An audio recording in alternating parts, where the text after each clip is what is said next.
해외선물에 대해서 일단 해외선물이 뭔지를 아셔야 될 것 같고, 그리고 해외선물의 종류 뭐가 있는지, 그리고 세 번째는 해외선물을 어떻게 하는지에 대한 방법론, 그런 것들에 대해서 좀 알고 일단은 시작하시면 좋을 것 같고요. 일단은 선물 투자는 간단해요. 말 그대로 미래 가치가 오를 것 같으면 매수하면 되는 거고, 떨어질 것 같으면 매도하면 되는 거예요. 예를 들어서 최근에 트렌드가 이제 골드잖아요. 골드 가격이 막 너무 많이 올랐어. 근데 솔직히 불안하거든. 누군가 봤을 땐 더 올라갈 것 같고, 누가 봤을 땐 또 떨어질 것 같아. 자, 그렇기 때문에 일단 선물 투자는 양방향 투자가 가능하다는 게 장점이야. 쉽게 얘기해서 주식 같은 경우에는 올라가야만 수익 나잖아. 내가 예를 들어 삼성전자 10만 주고 샀는데 10만이 15만 되면 오른 거야. 근데 10만에서 5만 되면 1을 잃는 거거든. 그잖아. 그 한 방향밖에 거의 안 돼요. 그런데 선물 같은 경우에는 미래 가치를 그냥 보고 투자한다고 보시면 돼요. 그리고 선물의 또 장점은 또 종목 수가 많지가 않아서 좋아요. 주식은 수백 개, 수천 개 많아요. 해외 주식, 뭐 국내 주식 뭐 엄청 많잖아, 뭐. 근데 선물은 종목이 되게 단순하다는 거지. 말 그대로 나스닥, 오일, 골드 뭐 몇 개 없어, 종목 자체가. 왜냐면 하나로 다 퉁쳐버렸거든. 나스닥 100이라는 종목이 있잖아요. 그럼 미국 뉴욕 증시의 기술주 뭐 상위 1위부터 100위를 하나로 뭉친 거거든. 그러니까 분석할 필요도 없는 거야, 이거. 그냥 이 나스닥 차트만 보고 매매할 수도 있는 거고, 되게 생각보다 단순하고 되게 쉽다는 거죠. 그래서 이제 주식보다 조금 더 단순하게 할 수 있는 게 바로 선물 투자고, 양방향 투자로 거래할 수 있다. 떨어져도 수익을 낼 수 있는 게 선물 투자이기 때문에 선물 투자를 꼭 하지 않더라도 이거에 대해서는 좀 알고 있으신 게 재테크를 하신 데 있어서 크게 도움이 되실 겁니다.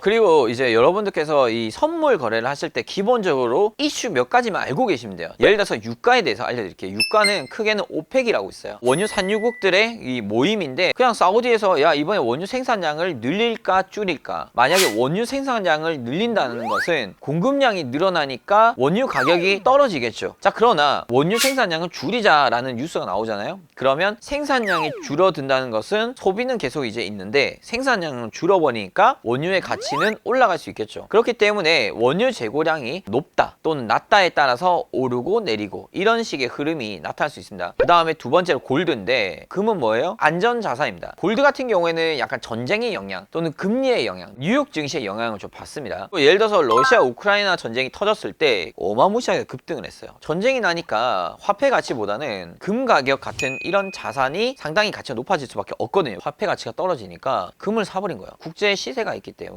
내가 이 금을 가지고 미국 가서 팔아서 달러로 환전을 받을 수도 있는 거고, 뭐 중국 가든 뭐 유럽을 가든 어딜 가든지 간에 가치를 인정을 받을 수 있잖아요. 그렇기 때문에 금 가격이 오를 수밖에 없는 거예요. 다만 전 세계가 전반적으로 뭐 평화적이고 전쟁도 많이 없고 경제 시장이 너무 좋아. 그러면 어떻게 되겠어요? 위험 자산인 주식 쪽에 자금이 몰릴 것이고, 안전 자산인 골드의 가격은 떨어질 겁니다. 그렇기 때문에 이렇게 자산이 이동함에 따라서 골드 가격이 오를 수도 있고 떨어질 수도 있는 거예요. 자, 그리고 주식 시장에 대해서 간단하게 말씀드리면 미국 뉴욕 증시는 3대 지수가 있습니다. 다우, S&P, 나스닥. 근데 거의 대부분의 분들은 나스닥 위주로 거래를 해요. 왜 그러냐면 나스닥 종목 자체가 사실 거래량도 많고 차트도 좀 깔끔하게 가고, 또 많은 사람들이 나스닥 위주로 거래를 많이 합니다. 그렇기 때문에 이 3대 종목 중에서 나스닥 기술주 중심으로 거의 대부분의 투자자들 그리고 트레이더들이 매매를 한다, 이렇게 보시면 될 것 같고, 저 역시도 사실 이제 미국 뉴욕 증시 중에서 나스닥 갖고 거래를 할 때가 많아요. 물론 이제 다우나 S&P 거래할 때도 있는데 대부분은 나스닥이라고 보시면 될 것 같습니다. 그럼 나스닥 같은 경우에 뭘 보냐? 그냥 FOMC에서 나오는 금리 발표, 금리가 인상되었다 그러면 약간의 조정이 나올 수도 있고요. 그리고 인플레이션이 심하냐 안 심하냐에 따라서 또 주가가 오를 수도 있고 내릴 수도 있겠죠. 이럴 때 이제 변동성이 좀 나올 수 있습니다. 결과적으로 봤을 때 결국 차트대로 가는 때가 더 많아요. 그러니까 전반적으로 나스닥 차트를 일봉으로 봤을 때 골든 크로스다 그럼 거의 매수장이 나올 가능성이 높고, 데드 크로스가 떴네 그러면 거의 매도장이 나올 때가 많습니다. 그래서 이 세 가지 종목에 대해서 간단히 말씀드렸는데, 전체적으로 봤을 때 여러분들이 이제 투자할 종목에 대해서 어떤 종목인지, 뭐 하는 종목인지, 이 종목의 특징은 무엇인지, 관련 이제 뉴스나 지표가 뭐가 있는지 그 정도만 파악하고 하시면 될 것 같고, 이거 생각보다 별로 어렵지 않기 때문에 한 몇 시간이면 이 종목들에 대해서 다 파악하실 수가 있습니다.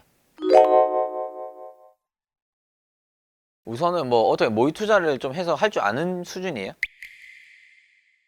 그러면 저는 목표 수익 자체를 일단 잡지 말라고 하고 싶어요. 왜냐면 해봐야지 본인의 그 능력과 그 자금에 대한 목표 수익을 잡을 수가 있어요. 근데 아예 안 해봤잖아. 모의 투자도 안 해봤잖아요. 완전 초보자분들. 그런 분들은 내가 500만 원 내 계좌에 있는데 뭐 이거 갖고 뭐 어떻게 해야겠다 이것보다는 우선은 배우셔야 돼요. 일단은 선물에 대해서 지식을 이론적으로 습득을 하시고, 그리고 모의 투자를 하셔가지고 차트 보면서 한번 뭐 샀다 팔다 해보면서 한 계약 갖고 이 정도 수익이 나는 거에 맛을 봐버려야 돼요. 왜냐면 그래야지 내가 내가 얼마 갖고 투자했을 때 얼마 정도 수익이 날 수 있겠다라고 가늠을 할 수 있거든요.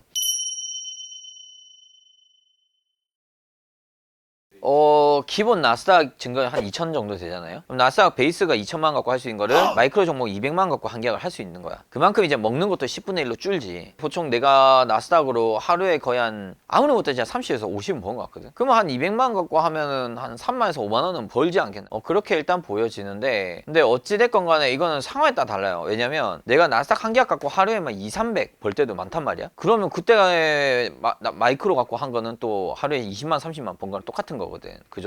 근데 이제 그런 날 매일 있는 것도 아니니까, 그래서 평균적으로 봤을 때 하루에 200만 원 가지고 3에서 5만 원 정도 번다, 이렇게 보시면 될 것 같고.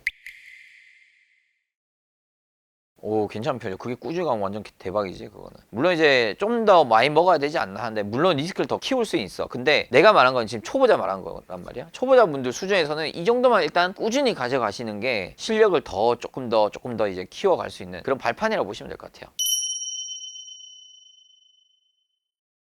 제일 좋은 게 그렇게 잡는 게 좋아요. 예를 들어서 200만 원 갖고 내가 마이크로 나스닥을 거래를 한다. 그러면 내가 이 200만 원 다 날리면 나는 이번 달 쉬겠다. 한 달에 난 200만 원 주가로 투자하겠다. 이런 게 있고, 두 번째는 뭐 하루에 뭐 손실 제한을 걸어둔 거야. 나 하루에 한 10만, 20만 손실 나면 나 안 할래. 해서 그 자체를 그냥 손절로 볼 수도 있는 거겠죠. 아니지. 그냥 손절이 없었지. 그냥 갔지. 그래서 로스콘 나와 또 돈 빌려서 하고 했는데, 지나보면 손절한 게 나왔어. 내가 예상의 손실이 나 있다는 것은 시장 자체가 변수가 텄다는 거거든. 그렇기 때문에 일단 끊고 나온 게 제일 좋아요. 우선 여러분, 그 해외 선물 투자는 말 그대로 그냥 투자예요, 투자. 여기서 중요한 건 뭐냐면, 그냥 나는 괜찮겠지, 난 잘 될 거야, 이 생각으로 하시는 분들 꽤 많이 계세요. 그러다가 손실 보고 안 좋은 추억으로 그냥 마무리 짓는 분들이 많이 계시거든요. 근데 제가 이제 겪어봤잖아요. 선물 투자로 벌 수 있습니다. 중요한 건 배우고 하셔야 된다는 거. 안 배우고 하실 거면 하지도 마세요, 그냥. 왜냐면 안 배우고 하실 거면 주식도 하면 망하고, 코인도 망하고, 부동산도 망해요. 제가 선물을 시작하고 6년 동안 깡통 생활을 살았거든요. 그러니까 말 그대로 벌면 날리고 막 그렇게 해서 알바해서 또 투자 또 날리고, 저는 이렇게 깨지면서 좀 배웠었거든요. 그리고 다행히 이제 6년이 좀 지나고 7년 차쯤에 한 1년 정도 딱 트레이딩을 집중을 했었고, 그때 당시에 잘 됐어요. 그래서 앞에 6년 동안 빚이 있었던 거를 단 1년 만에 갚았고, 이후에 재산이 조금씩 이제 축적이 되기 시작을 했습니다. 그러면서 투자 규모도 조금씩 늘려갔었고, 아무튼 지금 현재 이 자리까지 오게 되었는데, 여러분들은 이제 저의 이 안 좋았던 과정을 겪지 않았으면 하는 바람에 이렇게 저희 골든서프 아카데미 만들어 운영을 하고 있고, 유튜브 채널도 제가 제작해서 운영을 하고 있는데, 한번 들어보시고 참고하셔서 시작을 해보시면 좋을 것 같고요. 선물 투자로 꼭 성공해보시면 좋을 것 같습니다. 자, 여러분, 저희 골든서프 아카데미 오시면은 이제 해외 선물 관련된 다양한 이제 매매 스킬, 그리고 교육 과정 등을 통해서 여러분들이 선물 투자 고수로 또 거듭나도록 저희 멘토님들과 저희 스태프분들이 많이 도와드리고 있습니다. 저희가 이제 책자도 택배로 보내드리고, 방송을 매일 아침 저녁으로 또 하고 있기 때문에 참여하셔가지고 체계적으로 배우고 선물 투자 시작해보시면 좋을 것 같습니다. 영상 좋으셨다면 좋아요, 구독, 응원 댓글 꼭 부탁드리고, 이상 골든서퍼였습니다. 감사합니다.